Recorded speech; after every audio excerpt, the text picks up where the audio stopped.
Moms and dads, I bet you can relate to this email. Kirk, my son is just like the kids you described in your podcast. He comes home feeling defeated after school, feeling like he isn't smart. But I got him Crunch Labs and he loves it.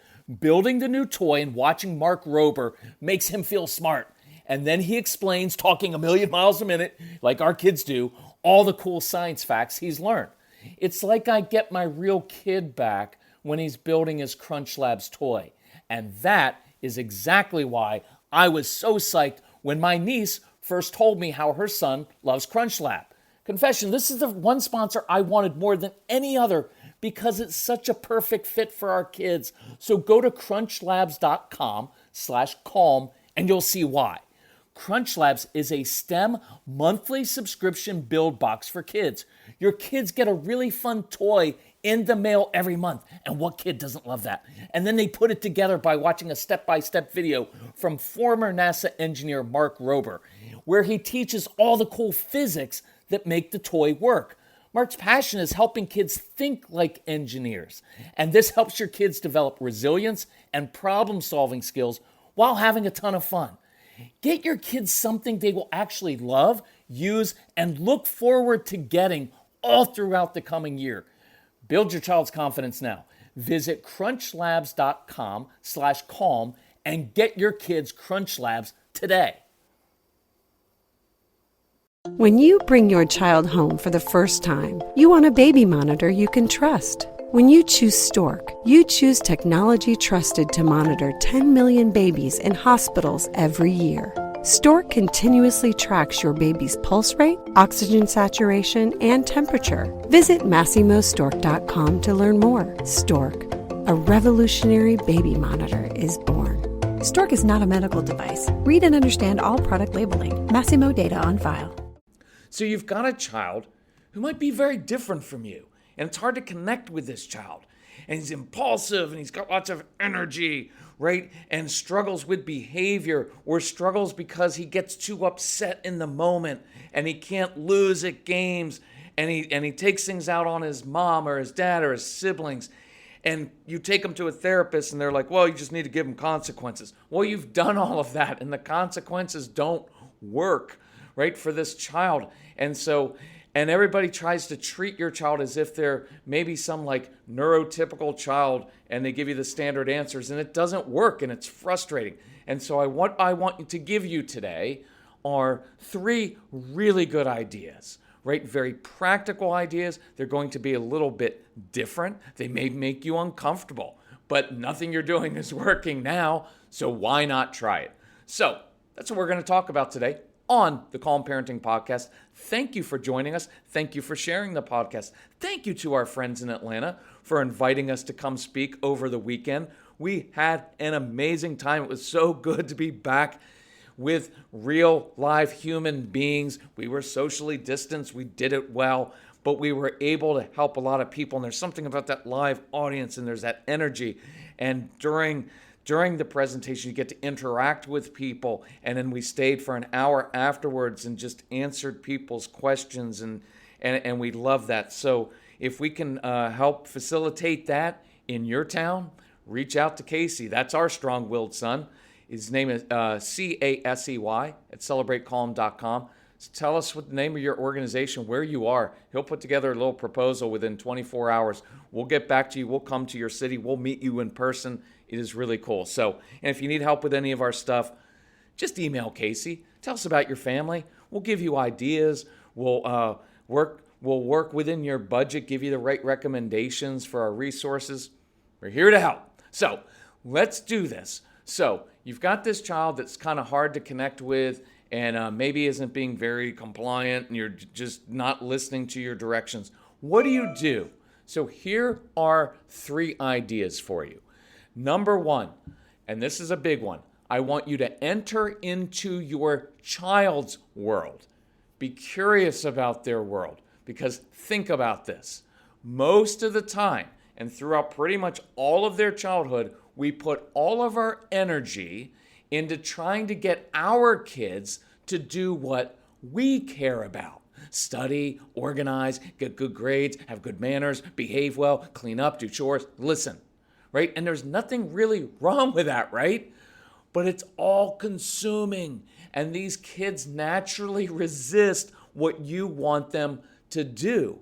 And it hasn't worked to this point, has it? So why not change and do the opposite? Enter into your child's world. Be curious about what they are interested in. Side note, you're going to find as you go through our programs, if you want to learn how to internally motivate your child, your strong-willed child, because you cannot externally motivate them. They don't care about consequences.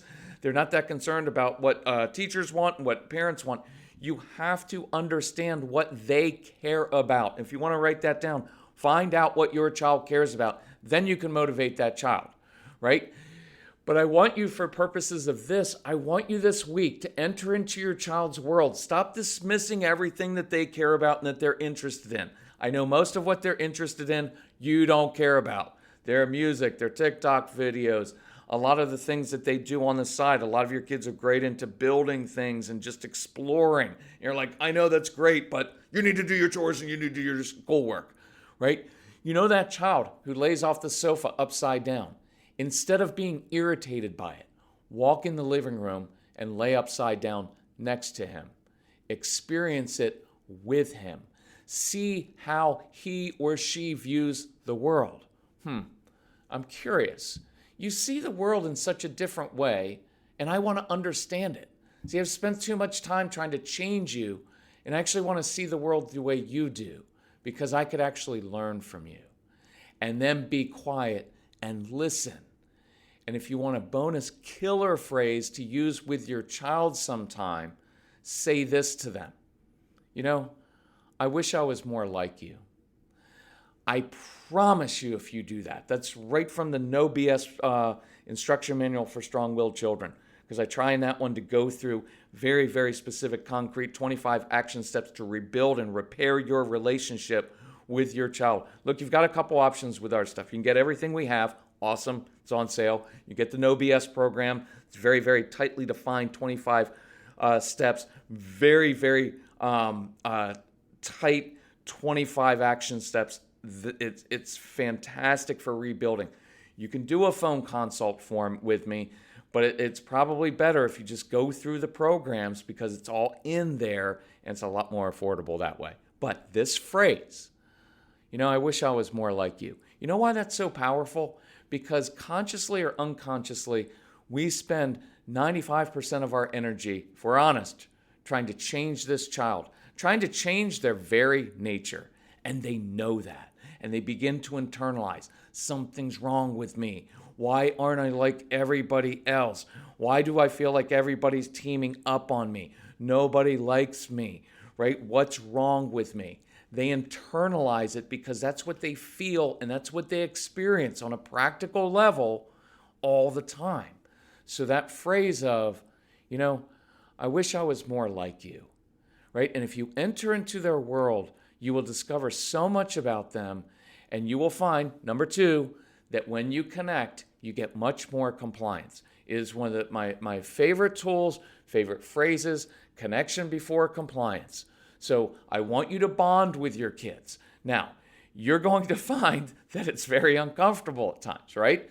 And here's research says, especially with older kids, bonding over music that your child likes is really important. Now, I am 99% confident you will hate their music, right? But one night while fixing dinner, blast some of their music. Just did a phone consult with a family whose child likes EDM, electric dance music, because they had lived in Europe, right? And so, not my favorite kind of music, but if I need to bond with my child, I'm going to learn about Avicii, right? That young kid who unfortunately ended his life because nobody would listen to him. If you want to watch a documentary that will make you cry and that you should watch perhaps, it's about Avicii. And in this documentary, they have him before he's dying saying, I've got a lot of anxiety. I can't do this anymore. He was a young kid in his early 20s, thrust into like this movement, and he's playing before 200,000 and 300,000 people, and he's got a ton of anxiety, and nobody would listen to this kid. He was telling them very clearly, I can't do this, and they kept pushing him because he was making so much money, and he ends up killing himself, right? Because nobody would listen to the kid, and he had a lot of anxiety. And so I don't like electronic dance music, but if my son did, I would become an expert in that, right? Rap music. Many of your kids are going to like rap music, and you're going to hate the rap music, and I don't blame you. I get it. But one night while you're fixing dinner, blast that music. I guarantee you your child will get off his screens up in his room and come downstairs and say, "What are you doing?" And now you can say something like this. Well, on the way home from work, I was listening to the radio and I heard some people talking about this rap artist, and I was curious about his life story. So I wanted to listen and then learn exactly why his music is so repulsive. I'm just kidding. You would say, I want to learn. I want to listen to his music because I want to understand kind of where this guy came from. So I'm curious. What is it about his music or her music that resonates with you? And then listen. I mean, listen. Listen without making snide comments, without correcting your child or trying to change your child's opinion about how this music is so awful and your music was so much better, right? Because your parents didn't like your music either. So I promise when you do this, you'll be able to influence your child more. I'm not talking about like getting high with your child in the basement and being cool with them, right? You don't have to like what they like, but I'm asking you to be curious and enter into their world where they are and begin to listen to them, because when you listen to them, you will find that their motivations are usually very different from what you think. And one of the main things that we talk about with these kids in rebuilding the relationship is the first thing you have to do at times is say, I need to apologize to you because I think I've misunderstood your motivations. It is a huge trigger for your kids, and we almost all of us do that on a daily basis with our spouse, with people of an opposite political viewpoint as ours. We misunderstand their motives. And I tell you, that kills relationships. And so listen to it, learn from it, right? Here's a bonus idea. Create agenda-free time with your child doing something they like doing. Again, you're not going to necessarily like it. I used this with Casey to rebuild our relationship, and I called it agenda-free time. So every Saturday morning, I would do with Casey what he was interested in. Now, that was going to car dealerships and test driving different cars. I hated it. I hate going to the car dealership and lying to them. Hey, we're interested in a car and we want to take it out. But it was agenda-free time. We didn't talk about his attitude, his behavior, his school performance. We simply enjoyed time together doing something he was interested in. Even if you hate it and don't want to, even if your child doesn't deserve it. I will tell you, it rebuilt our relationship. It helped me see him in a different way. And many years later, when he was a little bit older, you know what he told me? He said, Dad, I know you don't like cars. I know you didn't enjoy doing that, but I know that you did it for me. And it's one of my best memories from childhood. Do it. Here's another one. I could do a podcast on each one of this. This is a really good podcast. Promise if you do these things, this will start to change things with your child. Let your child teach you something. We are so busy with life, so busy ordering our kids around that they feel like robots. But these are really bright kids.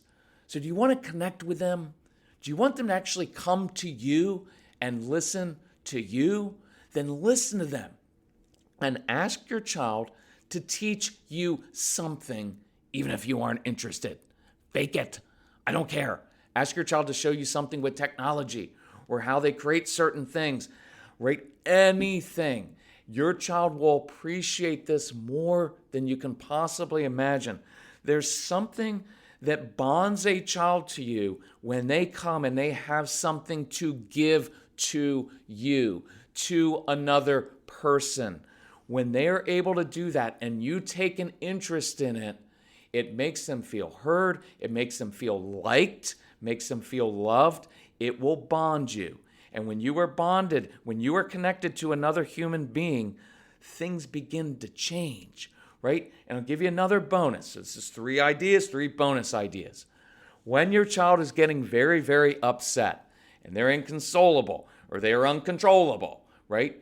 It's a good thing to do when they're upset is to say, hey, you know what? I'm really curious because I need some help doing X.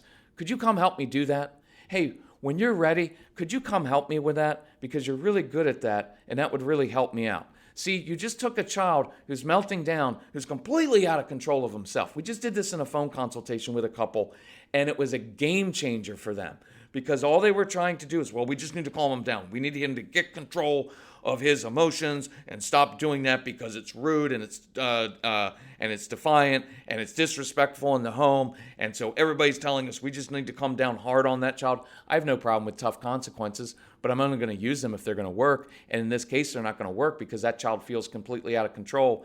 And you know what happened with this family?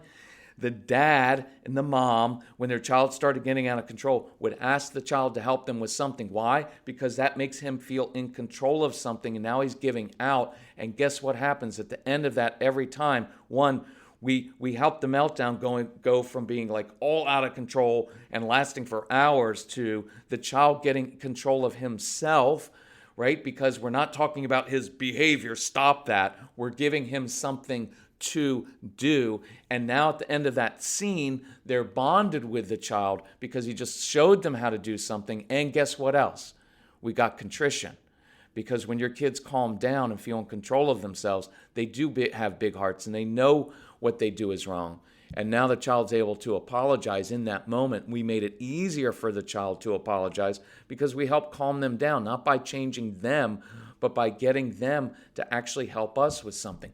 It's a really cool process, but it's so completely different than everything you've been taught. And that's why we love it, because it actually works. So if we can help you with anything, get the No BS program, go to our website, get everything we have, whatever it is, email Casey and ask, and we will tell you and help you get the right resources. If you want to talk to me, book a phone consultation. I'd love to talk to you. Anyway, we love you all. Talk to you soon. Bye-bye.